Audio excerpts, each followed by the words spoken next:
Well, I'm out here this Saturday working on my car. It's 2016 Mustang GT Comp Orange. And since I bought it, I think I've had it 2 years now. I've had problems out of the air conditioner. I've already took these cars are bad about the, I think it's called the evaporator.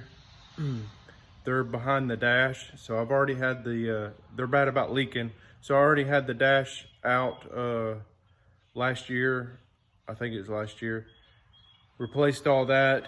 The air conditioner worked great for about 2 months and then stopped again. And well, it doesn't seem to be leaking from that end, so I'm going to just take care of everything out here. I got a new condenser for it. Looking at the condenser, it doesn't seem to have any leaks.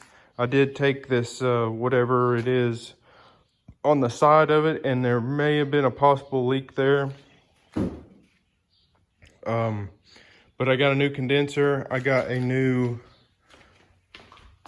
high pressure line because I wasn't sure if maybe it was getting stopped up or whatever, so went ahead and got one of them. I blew out everything. Nothing seemed to be stopped up or anything like that. I took the compressor off. The compressor seems fine. It sucks my thumb in on this side and blows it out on this side.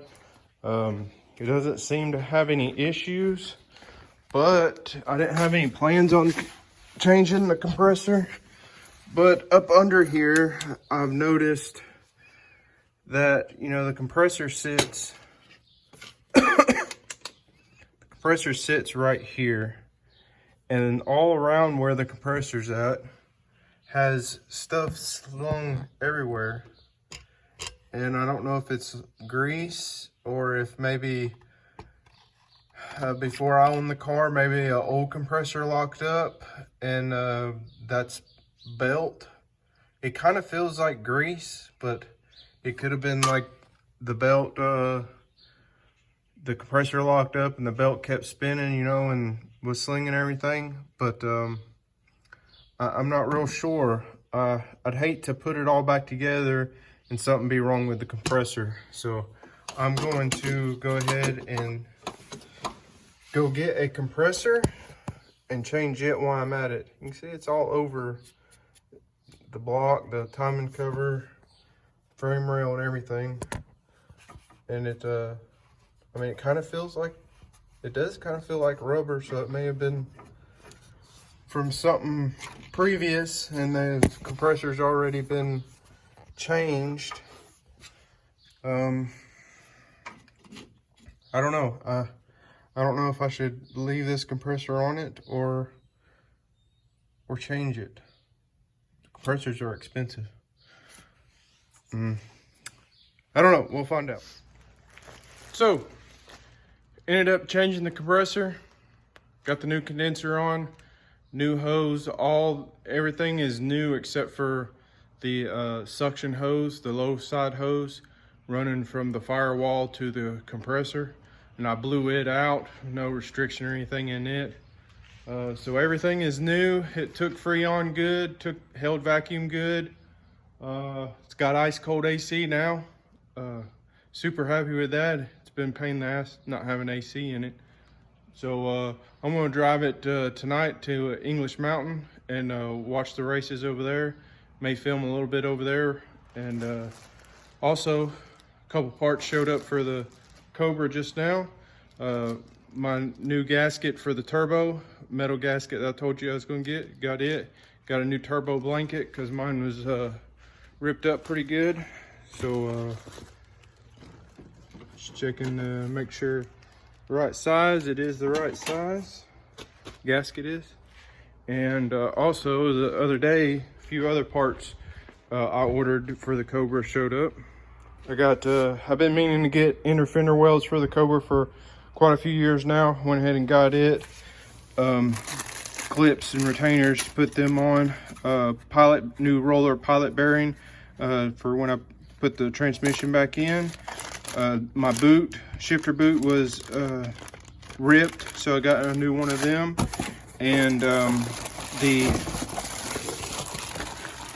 clutch fork that's on my car, that was on my car, I had modified for the Black Magic adjustable clutch. And I'm not going back with the Black Magic clutch this time. How light the clutch pedal is with the Black Magic clutch. The clutch fork doesn't have to be super strong, because it's almost like it's probably lighter than a hydraulic clutch feel.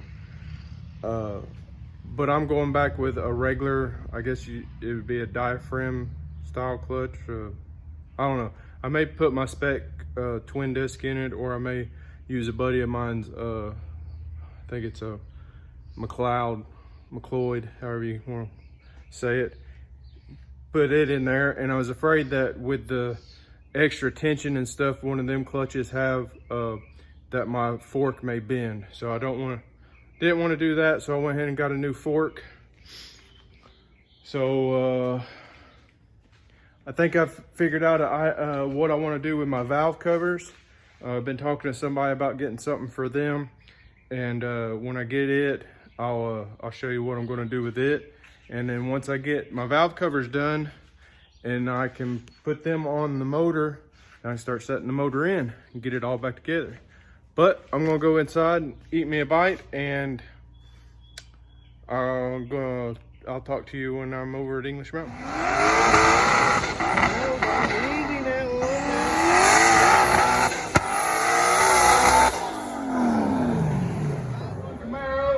It's Chris Cook. Y'all know about him.